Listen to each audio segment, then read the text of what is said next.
Good morning, I'm Paolo del Rosario and welcome to WeatherHQ. Today's headlines.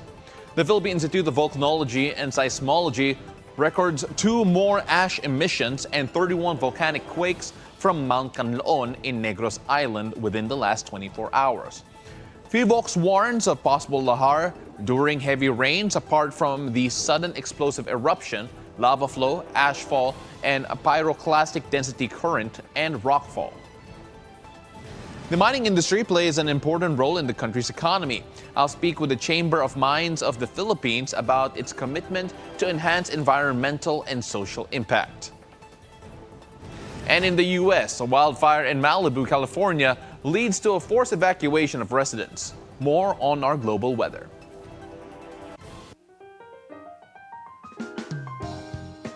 Let's take a look at the local weather today as different weather systems continue to affect our country.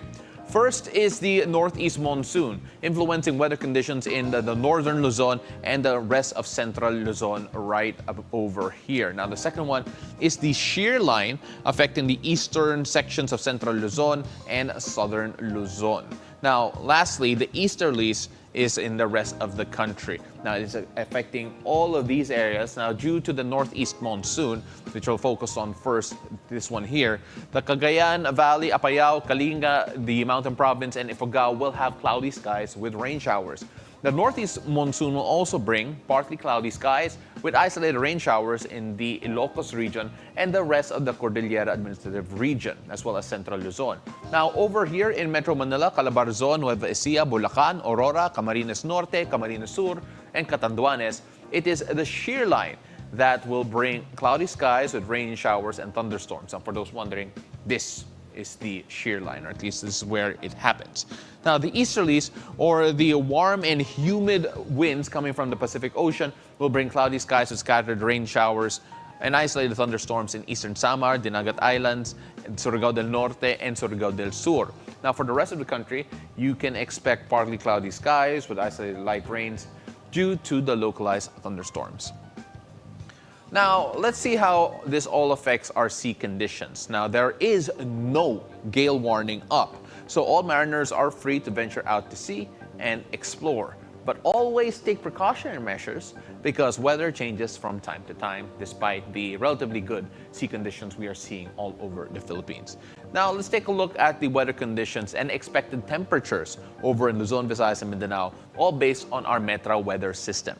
Now, beginning with the northern Luzon area, cloudy skies with a low chances of rain are expected in Basco, Apari, and in Vigan. So these areas in particular, as we mentioned, now the temperature in Basco is going to be a bit cool here, 22 degrees Celsius and 26 degrees Celsius is going to be the range. In Apari, it's going to be around 25 to 27 degrees, so same there as well. Vigan, a bit hotter, 30 degrees Celsius will be the high in that area. But let's take a look at Tuguegarao right over here, because you can expect partly cloudy skies with temperatures reaching up to 29 degrees Celsius. Now, for the rest of northern Luzon, particularly in San Fernando, Baguio, Baler, Dagupan, expect cloudy skies with rain showers due to the northeast monsoon and the shear line. So both those weather systems affecting the weather there, and a really cool 22 degrees Celsius over in Baguio. Now, let's move on over to central Luzon. Now, the shear line affecting this area in particular, due to the shear line, the whole region will experience cloudy skies with rain showers, particularly in Iba, Tarlac, San Jose, Metro Manila, Lucban, and Tagaytay. Now, temperatures in these areas will range from 24 to 32 degrees Celsius. In Mariveles, cloudy skies are expected, but with a low chance of rain. And of course, temperatures there will range from 26 to 29 degrees Celsius. So this is probably the place that has the least amount of wet weather. Now, let's move on over to southern Luzon. Now, in southern Luzon, cloudy skies with rain showers are still expected. This will be in Daet, Legazpi, Romblon, Puerto Galera, and Coron. Now, all of these areas still affected by the shear line, which we said a while ago, affecting around this area. Now, in Vera, cloudy skies are still expected, but with a low chance of rain. So this might be the driest area in southern Luzon. Temperatures in these areas, by the way, range from 24 to 32 degrees Celsius, with the highs being in Coron right over here. Now, temperature in these areas, as we mentioned, to 30 degrees Celsius. Make sure that you stay cool, you stay hydrated throughout those times, even if there is a bit of rain. Moving down to the Visayas, though, the easterlies will bring cloudy to cloudy skies in Boracay, Bacolod, Catarman, and Tagbilaran. Now, this kind of weather is much better compared to your typical rainy weather yesterday. Temperatures in these areas ranges from 25 to 32 degrees Celsius. As you can see here, Catarman being one of the hotter areas, as well as Tagbilaran and Bacolod. However, in Metro Cebu and Tacloban, cloudy skies with rain showers and thunderstorms are still expected, with temperatures around 25 to 30 degrees Celsius. Now, let's go on even further down south to Mindanao. No ITCZ this time. This time, it will be the easterlies that will bring cloudy skies and rain showers in most part of the region, particularly in Zamboanga, Dipolog, Marawi, Cagayan de Oro, Butuan, General Santos, and Metro Davao. The highest temperature will be around 33 degrees Celsius. It is still possible in Zamboanga and Dipolog. As you can see here, a bit hot here, 33 degrees Celsius there. Now, the lowest is as typically is in Marawi, 22 degrees Celsius, with a high of 26 degrees Celsius there. Now, in terms of the rainfall, because of the shear line, heavy to intense rains are still expected tomorrow in Quezon, while moderate to heavy rains will continue to prevail in Aurora, Camarines Norte, and Camarines Sur. Now, we move on over to Friday. Now, on Friday, only moderate to heavy rains are expected in Aurora, Quezon, and Camarines Norte. For residents in these areas, stay alert and be prepared for possible flash floods and landslides. Now, let's take a look at the 3-day weather forecast because it's already the midweek. Let's see how the weather will be all the way into the lead up for the weekend. Let's check the 3-day weather forecast based on the Metro Weather System to see if the weather is suitable for your plans for the rest of the week. Now, let's take a look at Tagaytay. Cloudy skies with rain showers are still expected tomorrow until Friday, with temperatures ranging from 21 to 25 degrees Celsius. Really cool, easy drive from Metro Manila. Good news on Saturday, by the way. Those who are planning to enjoy the cool weather in Tagaytay, partly cloudy skies will give you that perfect day to be with your family and explore. Do watch out for the traffic, though. Could be a bit of trouble. Temperature on Saturday ranging from 21 to 25 degrees Celsius.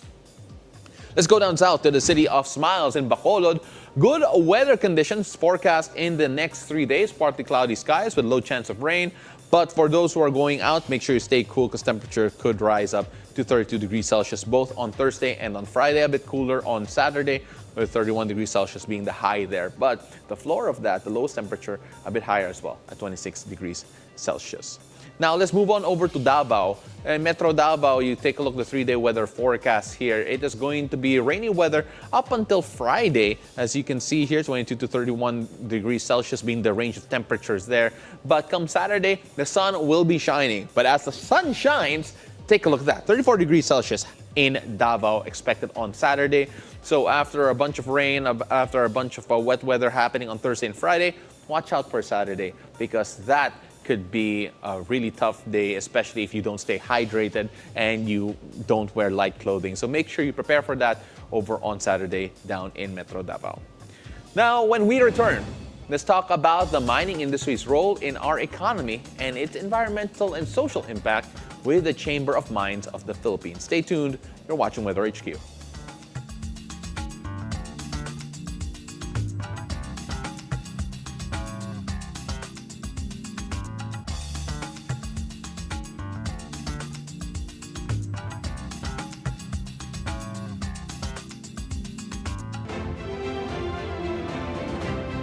Good morning, everyone! A platter of positivity, a cup of the hottest information, and a slice of what to expect for the whole day.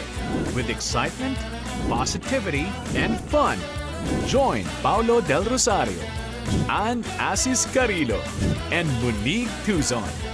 It's a beautiful day! 7 a.m. on BNC, the Bilyonaryo News Channel. Magandang araw, Pilipinas! Sa bawat issue may iba't ibang anggulo. Sa bawat storya, may iba't ibang kwento. Himayin natin ang bawat sulok at bawat kanto mula sa iba't ibang perspektibo na madaling maintindihan ng karaniwang mamamayan. Every Saturday na mga magdadag to 11:30 a.m. Kaya huwag kayong papahuli, mga kababayan. Manatiling may pakialam sa mga isyu sa ating bansa kung kaya samahan niyo kami. Dito lang sa Cuatro Cantos! Good evening, I'm Pinky Webb. Tonight we ask the questions, what does the investigation cover? We tackle the issues, The president's immunity from suit is absolute. we clarify matters, and we get on point. Watch his press con. Sinabi niya na ayaw niya ng kudeta. What is questionable about the AR, sir? The Vice President keeps insisting walang active threat kung hindi ako mamamatay. Yun na lang natin, mahirap pang pangunahan eh. Pinky Web on point.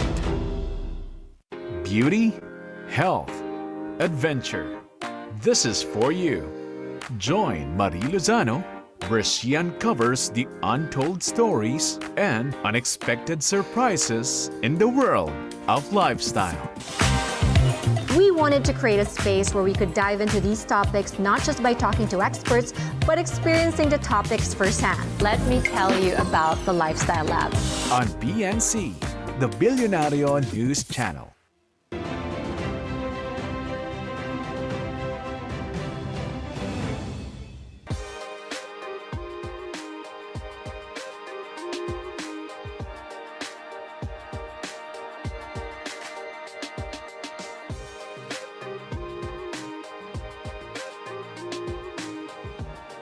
Welcome back. You're still watching WeatherHQ. I'm Paolo del Rosario. The mining industry plays an important role in the country's economy. Joining us via Zoom is the Chamber of Mines of the Philippines Executive Director, Attorney Ronald Residoro, to tell us about the industry's environmental and social impact. Magandang umaga po. Thank you very much for joining us, Attorney. Good morning, Paolo, and good morning to everybody. Attorney, let's start off first with the mining industry's contribution to our economy, especially when you take a look at the GDP, revenues from taxes and employment. Just what is the impact of the mining industry in the Philippines? Well, in terms of its contribution to national GDP, the large-scale mining industry contributes significantly little. No, it's at less than 1%. But if you look at mining's contribution in the regions where mining happens, where mining companies operate, their impact to regional GDP is as high as 27% in Mimaropa and 15% in Caraga. So it's really a matter of how you look at it. But other than that, the impact of mining on communities is also significant because mining companies expend millions of pesos on community development. Well, sir, that actually brings me to my next question, because the association is composed of some of the biggest mining, quarrying, and mineral processing companies here in the Philippines. Now, of course, when we talk about those groups, those organizations, those companies, we also have to talk about sustainable development, not just with the country's minerals, but as well as communities involved. Just how does your association help ensure that or help monitor that? Well, the work of the chamber really is to promote responsible mining. So what we've been doing in the last 2 decades has been to promote exactly that by encouraging our members to upgrade their capacities and capabilities in terms of doing mining right, by making protection of the environment a premium, and also ensuring that the communities that host mining activities are cared for and don't just survive mining, but are actually thriving communities. Yeah. So we've done a lot of work in those areas. Are there any standards, basic standards that you do set out for all of these companies, sir? Well, right now, the mining industry implements or follows several global standards. Number one of which would probably be the ISO 14001 on environmental management. Then there's also the sustainability reporting mandated by the PSE. And then we also do transparency reporting. This is the mining companies reporting what they paid to government through the Extractive Industries Transparency Initiative. And then lastly, we are implementing what we call the Towards Sustainable Mining Initiative, where our member mining companies report on their performance on several key metrics such as biodiversity conservation, environmental protection, water quality management, and we report our performance to the public. So those are the key standards and metrics that we observe right now.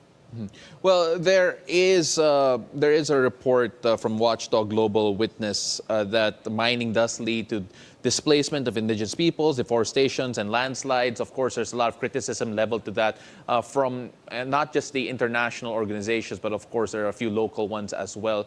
When you hear criticism about this, and when you hear criticism about some of the works happening right now from certain mining companies, what is your take on that from your association? Well, we have to be careful when we hear about accusations like this against large-scale metallic mining. No? For our members, and I speak for our members only, you can be assured that we are responsible miners, and that the work we do is always with an eye towards protecting the environment and the communities. So, when it comes to the allegation that we are displacing indigenous peoples, that is simply not true. Because all mining companies that operate within ancestral lands have to secure the consent and cooperation of indigenous peoples. If they don't get that consent, they don't get to operate. And there have been many projects that have not gone forward precisely because they were not able to get the consent of the indigenous peoples. But those projects that have gotten indigenous peoples' consent, their IP partners are thriving, no? Primarily because of the royalties that these indigenous peoples receive. Now, on the matter of deforestation, that is again simply not true. Because the mining industry in the last 20 years have planted over 65 million trees in over 48,000 hectares. So that's a lot. And I would dare say that perhaps the mining industry is the second largest reforester in this country after the forestry sector. And our advantage is the trees that mining companies plant, we will never cut again. Unlike the forestry sector, where they plant, eventually they will cut these trees again. So 65 million trees is a lot. Well, and then on the allegation on landslides, again, that's not true. Mining companies already identify what are the geohazard areas and avoid them. Yung napapakinggan natin na mga balita ng communities being affected by landslide, those areas have already been declared as off-limits by the MGB. It's just that the communities choose to still live in those areas. Wala na tayong magagawa doon. It's really up to government now to enforce their regulations. But the mining industry itself does not operate in geohazard areas. Or at the least, we do a lot to mitigate the risk of landslides in our areas by planting a lot of trees and doing a lot of erosion control and slope stabilization activities. Understood, sir. You also mentioned a while ago that it's important to work with the indigenous peoples, the communities involved. Are there any specific programs from your organization with regard to community development? Because that is something that you've mentioned over and over again a while ago that you are proud of. Yes, well, the mining industry is unique in the Philippines in the sense that we are perhaps the only country that mandates mining companies to spend a minimum of at least 1.5% of their annual operating budget for community development programs. So in the last 20 years, that comes up to about 1 billion pesos a year spent on just 43 communities. So that's a lot of money. So in this program, we ask the communities to identify what developmental projects or programs they would like the company to fund. So I think you're showing on screen right now the many programs that we're funding. So we're capacitating our communities to become entrepreneurs. We're teaching them new skills in terms of operating equipment, just learning new skills. We're sending thousands of kids to school, not just elementary or high school, even college. So we've graduated thousands of kids. And apart from that, we also do a lot of infrastructure. The biggest budget for SDMP is in infrastructure. So we're building a lot of roads, We're building a lot of community centers. We're building a lot of health and sports facilities as requested by the community. No? So you will see that if you really just looked at it, the host communities that are hosting mining operations, many of them are already first-class municipalities, largely because of mining na rin. Well, sir, I wish we had more time to talk to you because we still have a laundry list of questions and topics to discuss. But we thank you so much for your time this morning. Hopefully, we get to talk to you again soon. Ay, thank you, Paolo. Well, that is the Executive Director, Attorney Ronald Residoro of the Chamber of Mines of the Philippines. Thank you very much once again. Now, up next, Asian cities roll out their decorations for the holidays. Keep it here on BNC, the Bilyonaryo News Channel. We'll be right back.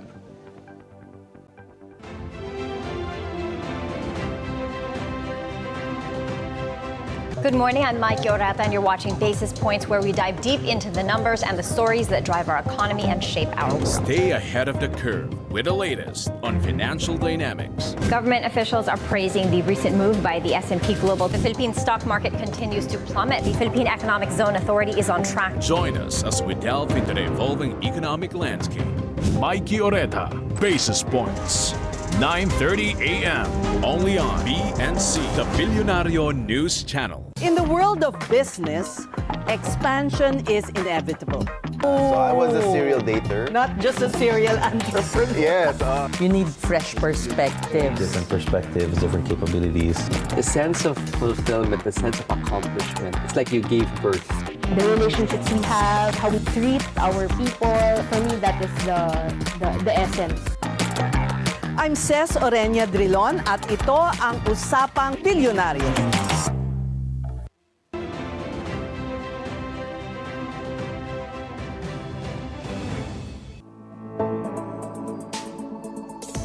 Welcome back. You're still watching WeatherHQ. I'm Paolo del Rosario. Let's take a look at the global weather. Residents in Malibu, California were evacuated due to a rapidly intensifying wildfire burning northwest of Los Angeles. It posed threats to homes, knocked out power, and closed roads in the beach community. The brush fire blaze, called the Franklin Fire, grew overnight from 2 hectares to 737 hectares along steep terrain, spreading south over the Pacific Coast Highway in the picturesque coastal city of about 10,000 people. In a news conference, Los Angeles County Fire Chief Anthony Maroney said that the fire, which has not yet been contained, destroyed a small number of homes but has not caused any injuries or deaths, while the fire's cause remains unknown.